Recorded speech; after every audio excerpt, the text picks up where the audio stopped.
하나님의 은혜인 줄 믿습니다. 앞뒤적으로 인사하도록 하겠습니다. 참 잘 오셨습니다. 은혜 받읍시다. 인사하겠습니다. 참 잘 오셨습니다. 참 잘 오셨습니다. 은혜 받읍시다. 은혜 받읍시다. 예, 감사합니다. 감사합니다. 한번 우리 손을 한번 들어봅시다. 온 세대 예배인데 실질적으로 우리 부서가 얼마만큼 참석한지 확인 좀 해볼 필요가 있을 것 같아요. 자, 우리 영아 유치부 아이들은 어디 있을까요? 예, 거기 있고요. 자, 유초등부 아이들은 어디 있을까요? 유초등부 손 들어보세요. 예, 손 들어보세요. 유초등부. 오늘 그래요. 내리겠습니다. 유초등부 오늘 남자만 참석하기로 했나 보죠? 예. 그리고 중고등부는 어디 있을까요? 중고등부 손 한번 들어볼게요. 중고등부. 예. 예, 중고등부. 저번 주에 우리 정말로 댄싱 할 땐 상당히 많았는데요. 그렇죠? 예. 중고등부가 많이 빠졌네요. 우리 청년부 한번 손 들겠습니다. 청년부. 예, 손 내리겠습니다. 자, 온세대 예배 2025년도를 마무리하는데요.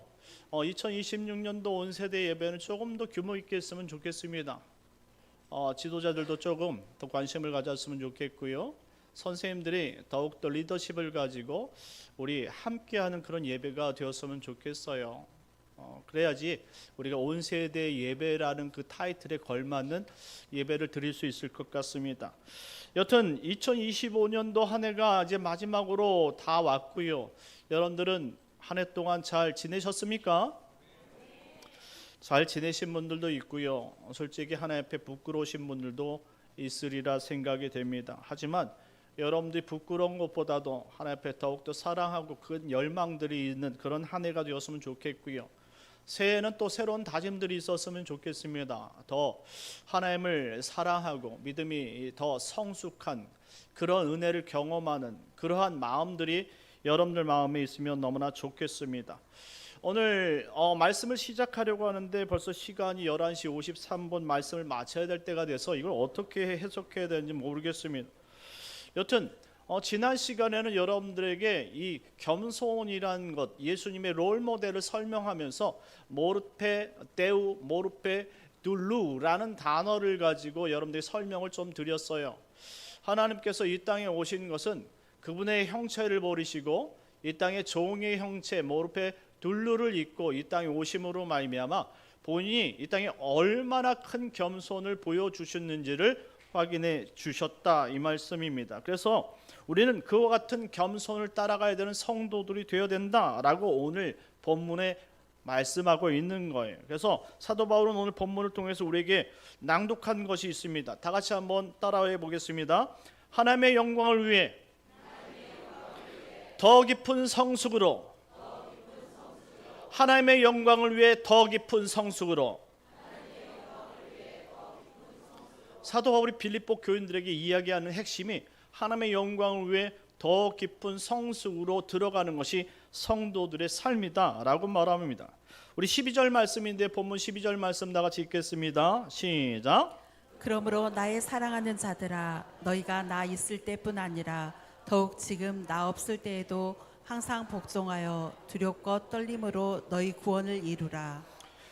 오늘 이와 같이 말씀하신 것은 자신이 있을 때뿐 아니라 없을 때에도 우리들의 구원을 이루어 가야 되는 성도가 되어야 된다, 이런 설명을 해주시는 겁니다. 생각해보면 지금 사도 바울은 죄수의 신분으로 언제 밖으로 풀려날지 몰라요. 또한 안 풀릴지도 모릅니다. 죄수의 신분으로 죽을 수도 있다 이 말입니다. 그렇다고 해서 이와 같은 상황을 빌립보 교인들이 알지 못했던 것은 아니에요. 그들도 이것들을 다 감안하고 나서 최선을 다해서 사도 바울이 없는 빈자리를 채우려고 노력하고 있었다라고 말씀을 드렸어요. 그래서 사도 바울은 이제 이 빌립보 교회를 보면서 자신이 있든지 없든지 상관없이 너희는 너의 마땅한 바 너희들의 구원을 이루어 가야 한다라는 주문을 하고 있는 것입니다. 이것이 바로 신앙 성숙이기 때문입니다. 여러분들 아시다시피 물고기가 죽으면 이 강물에서 흘러 떠내려 가지요. 살아있는 물고기만 강물을 거슬러 올라갈 수 있다라고 말합니다. 살아있는 사람만 죄를 거스릴 수 있고 이런 세상과 환경 속에서 믿음으로 기도하면서 이겨나갈 수 있다 이 말이죠. 그러니 살아있는 성도가 되기를 간절히 지금 원하고 있다라고 말씀하고 있는 것이, 그것이 바로 신앙 성숙 아니겠습니까? 반면에 히브리서를 보게 되어지면 유대 기독교인들을 책망하는 구절들이 있어요. 히브리서 5장 12절 말씀에 보니까 이렇게 말합니다. 때가 오래되었으므로 너희가 마땅히 선생이 되었을 터인데 너희가 다시 하나님의 말씀의 초보에 대하여 누구에게서 가르침을 받아야 할 처지이니 단단한 음식은 못 먹고 젖이나 먹어야 할 자가 되었도다. 이렇게 책망합니다. 이게 무엇이냐면 우리가 어렸을 때 교회에 나왔다 할지라도 시간이 우리를 성장의 길로 인도하지 않는다 이 말이에요. 아무리 시간이 지나도 아무것도 배우지 않고 따라서 행하지 않는다면, 살아있는 것처럼 생활하지 않는다면 절대로 이 시간이 우리를 성장과 성숙의 길로 인도하지 않는단 말입니다. 여러분들이 어렸을 때 초등학교나 여러분 엄마 뱃속에서부터 예수 믿었다고 해서 여러분들 교회만 나온 것을 가지고 그 시간만 가지고 여러분들이 성장했다고 말할 수 있습니까? 없어요. 오히려 하나도 배우고 여러분 따르지 않았다면 사도신경도 못 외우고 주기도문도 못 외우고요. 하나님 말씀이 어디 있는지 모르고 예수님조차 누군지 몰라요. 그러니 얘들아 그렇게 떠들 것 같으면 일어서서 나가자. 그러니 지금 무슨 말씀을 하고 있느냐? 지금 살아있는 사람이란 멈춰 있어서는 절대 안 된다 이 말입니다. 그러니까 우리가 교회에 나오는 것만으로 신앙의 성장과 선숙을 절대 논할 수 없다라는 사실을 말해주고 있어요. 얼마나 안타까운 소식이고 얼마나 안타까운 이야기입니까? 세상에선 자신의 번영과 안락을 위해 열심히 노력하고 공부도 해요. 자격증까지 따서 나 이와 같은 자격증 받았다라고 자랑도 합니다. 그런데 하나님 나라를 위해서, 천국을 위해서는 아무것도 하지 않는 우리의 모습을 보면서 과연 하나님이 어떤 생각을 하겠느냐 이 말입니다. 과연 그들은 하나님을 믿기나 하는 겁니까? 예수님을 구주로 믿고 있느냐 이 말입니다. 우리의 모습이 그럴 수 있어요. 세상에선 부귀 영화를 위해서 최선을 다해요. 이것도 하고 저것도 합니다. 그런데 하나님 나라를 위해서는 말씀에 조금도 따라 행하지 않는 우리의 모습을 보면서 과연 이것을 신앙이라고, 살아있는 사람이라고 말할 수 있느냐 이 말입니다. 그 얘기를 지금 하고 있는 거예요. 그러니 있을 때나 없을 때나 하나님을 살아계신다는 사실을 믿는다면 너희들이 두려움과 떨림을 가지고 너희의 구원을 이루어가는 것이 성도다. 할렐루야. 이와 같은 두렵고 떨림이 있어야 된다 이 말입니다. 13절 14절 말씀 다 같이 읽겠습니다. 시작. 너희 안에서 행하시는 이는 하나님이시니 자기의 깊으신 뜻을 위하여 너희에게 소원을 두고 행하게 하시나니 모든 일을 원망과 시비가 없이 하라. 아멘. 너희 안에 행하시는 하나님이시다라고 설명하고 있습니다. 빌립보 교인들이 하나님이 있기 때문에 그 하나님 믿는 믿음으로 이와 같이 사도 바울이 없는 그 빈자리를 열심히 구원을 이루고 있었다 이 말입니다. 그럼에도 불구하고 너희 구원을 두렵고 떨리는 마음으로 항상 이루어야 된다라고 말하는 것은 높아심일 수 있겠지요. 하지만 미래는 장담할 수 없는 거예요. 우리는 항상 죄에 빠져 있기 때문에 우리는 그 자리에 눌러 앉고 나태해지려는 마음이 너무나 강한 거예요. 그러니 우리의 사고방식이 주님을 따르려는 의지와 믿음이 없다면 결코 바뀌려 하지 않는다 이 말입니다. 믿음이 없으니까 우리 본질적인 소망도 없고 바뀌어지려 하지 않는다 이 말입니다. 그것을 너무나 잘 알고 있었던 사도 바울은 항상 두렵고 떨리는 마음으로 구원을 이루어 가야 한다라고 이 빌립보 교인들에게 말씀을 해주고 있는 거예요. 왜? 사도 바울은 언제까지 빌립보 교인들과 함께 할 수 없기 때문에 그래요. 생각해 보세요. 부모는요, 사람은 시간이 점점 지나면 나이를 먹게 되잖아요. 여러분들 자녀들은 잘하지만 부모는 노쇠해집니다. 언제까지 내 자녀일 수가 없다 이 말이에요. 그리고 자녀를 내가 보호해 줄 수 있는 것도 아니에요. 그러니 자기가 믿고 지켰던 이 신앙의 자리는 우리는 언젠가 비워줘야 된다 이 말입니다. 근데 그 신앙의 자리를 누구로 비워줄 거냐 이 말입니다. 다른 사람이요? 여러분의 자녀가 아닌 다른 사람으로 그 자리를 채우는 것이 그것이 정말 여러분들이 바라는 신앙입니까? 아니지 않습니까? 우리가 귀하게 지킨 이 구원의 자리, 믿음의 자리를 여러분들이 자리가 지켜주길 바라는 것이 여러분들의 소원 아닙니까? 지금 사도 바울은 그런 이야기를 하고 있는 거예요. 어떻게 지킨 이 자리인데, 우리가 어떻게 믿은 이 믿음인데, 우리가 주님께서 주신 이 구원의 그 영광을 여태까지 지키고 그것을 위해서 합력하고 선을 위해서 노력했는데 이 자리를 다른 사람에게 채워주는 것이 아니라 먼저 여러분들이 사랑하는 사람들이 그 자리를 채워주는 것이 부모된 도리이며 부모의 마음 아니냐 이 말입니다. 그런데 세상의 모든 부귀 영화를 위해서 애써주는 부모들이 정작 영원한 구원을 위해서 자녀들에게 아무것도 쏟아붓지 않는다면 과연 믿음이 있는 것이냐라는 말이에요. 그리고 이렇게 이야기하죠. 자녀들은 자녀들의 신앙입니다. 말은 말 같지만 그건 부모된 도리로서 그런 말을 하면 안 되지요. 세상에서도요, 자녀가 망하면 자신이 가지고 있는 재물을 통 털어서 빚져가면서 자녀들을 도와주는 것이 부모예요.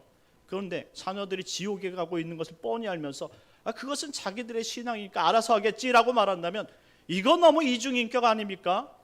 너무 무책임한 거 아니에요? 그럼 여러분 어떻게 합니까? 기도해야지. 자녀를 위해서 쓴소리라도 뱉으면서 그 자녀들이 바른 길을 갈 수 있도록 여러분들이 했어야 되는 것 아니에요? 진짜 하나님 나라가 있다면, 그리고 진짜 지옥이 있다면 여러분들이 믿는 대로 여러분들이 자녀를 교육해야 되는 것 아닙니까? 그런데 막연한 거예요. 될 대로 되라는 거예요. 이것이 어떻게 신앙이며 참된 믿음이 될 수 있겠느냐 이 말입니다. 그러니 우리는 깨달아야 됩니다. 우리 안에 성령 하나님이 존재하시기 때문에 그분께서 원하시는 소원을 우리가 바로 깨닫고 그 소원을 이루며 살아갈 수 있도록 우리 자신이 성숙에 이루어야 되는 줄 믿으시기 바랍니다. 그러니 우리는 하나님께서 원하는 본질대로 살자 이 말입니다. 본질대로 살자 이 말입니다. 그래서 뭐라고 이야기합니까? 우리가 13절 14절 말씀 다시 한번 읽도록 하겠습니다. 13절 14절 시작.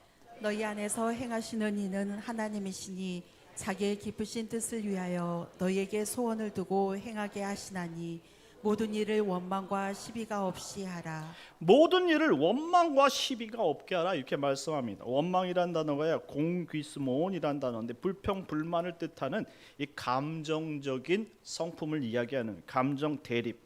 시비는 디알로기스몬이라는 단어로서 논쟁 토론을 뜻하는 지식 대립을 의미하는 거예요.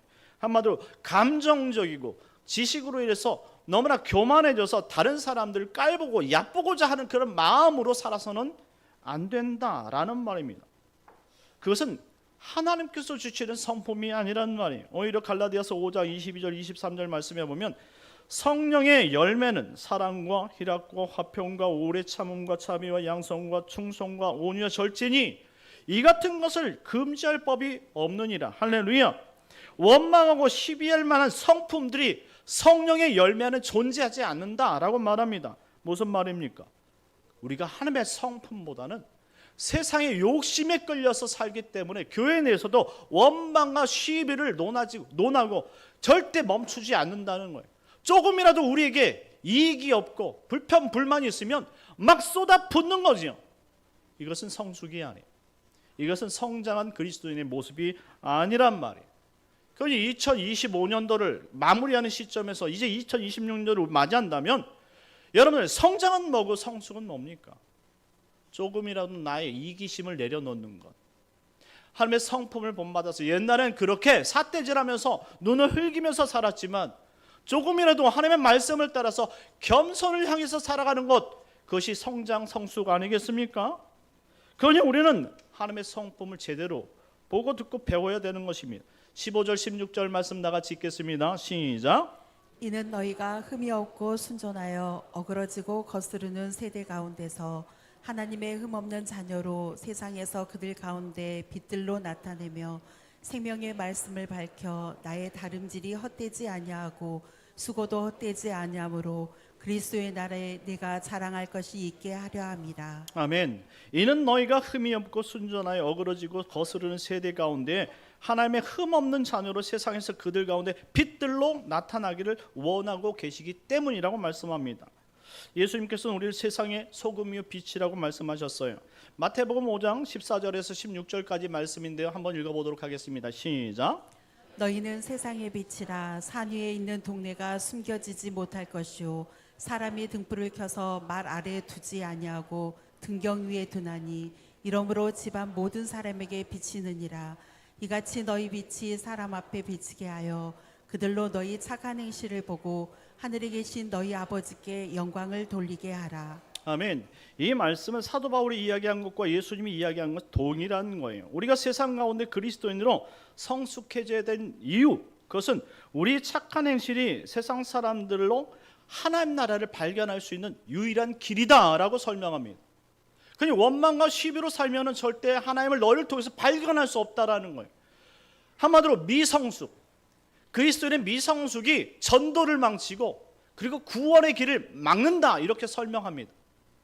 우리의 잘못된 말과 행실들이 다른 사람들로 하나님을 보게 하는 모든 눈을 막아버린다라는 말씀이에요. 그래서 성도는 어디에서든지 정직해야 되는 거예요. 어디에 있든지 바른 생활을 사는 것이 성도입니다. 그럴 때에 사람들 우리를 통해서 저 사람은 예수 믿는 사람이라는 사실을 알게 되는 거예요. 믿으시기 바랍니다.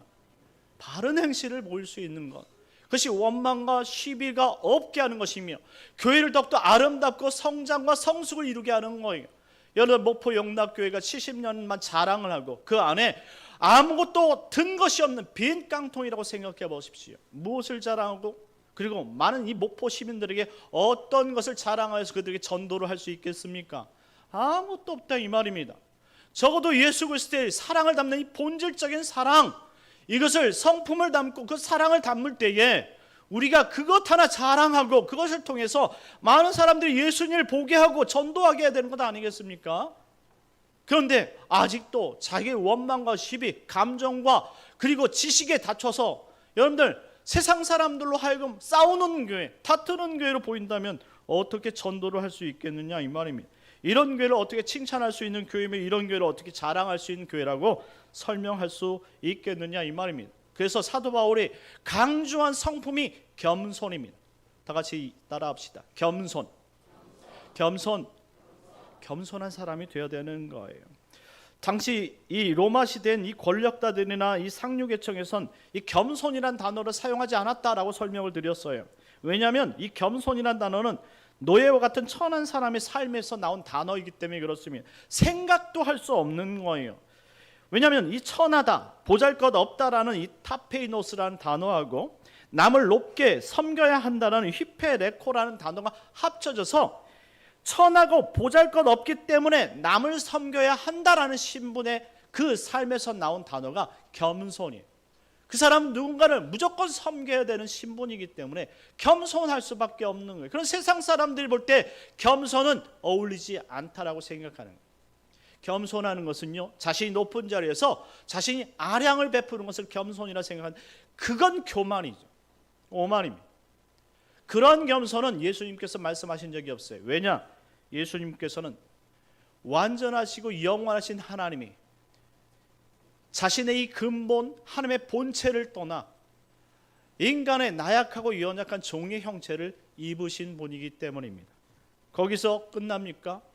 그분은 오히려 자신이 죽기까지 모욕적인 십자가에 달려 죽으실 때까지 복종하신 분이다 라고 말씀합니다. 이게 겸손을 보이신 예수 그리스도의 성품입니다. 그렇다면 우리가 예수를 믿는다는 건 어떤 겁니까? 이와 같은 겸손을 배우고 겸손을 행하는 것이 우리의 삶의 목적이 되는 것이 예수 믿는 삶 아니겠습니까? 여러분들은 예수님을 사랑하십니까? 여러분은 예수님을 믿습니까? 그렇다면 그 사랑의 성품을 우리 마음속 깊이 새겨야 된다는 말씀입니다. 더 깊은 성숙, 그것은 말로만 이루어지는 것이 절대 아닙니다. 예수 그리스도의 그 한량없는 사랑과 그 겸손의 모습을 어떻게 해서라도 따라가려고 사도 바울처럼 옥에 갇히기도 하고 태장으로 맞기도 하고 돌에 찍히기도 하고 멱살도 잡혀보기도 하고 욕을 엄청나게 먹어보기도 할 때에 진짜 예수님이 어떤 삶을 살았는지를 발견하게 된다라는 말입니다. 이야기만 듣고 마음속에 머릿속에서만 머리 굴려서 예수님 닮는 것은 절대 아니란 말이에요. 여러분들이 욕을 먹어야 되고 여러분들이 혼을 나야 되고 여러분들이 예수님 때문에 희생을 할 때에 비로소 겸손이 무엇인지를 발견하게 되는 줄 믿으시기 바랍니다. 마지막 사도 바울의 겸손한 고백을 들어보겠습니다. 17절 18절 말씀 나같이 읽겠습니다. 시작. 만일 너희 믿음의 재물과 섬김 위에 내가 나를 전제로 드릴지라도 나는 기뻐하고 너희 무리와 함께 기뻐하리니 이와 같이 너희도 기뻐하고 나와 함께 기뻐하라. 아멘.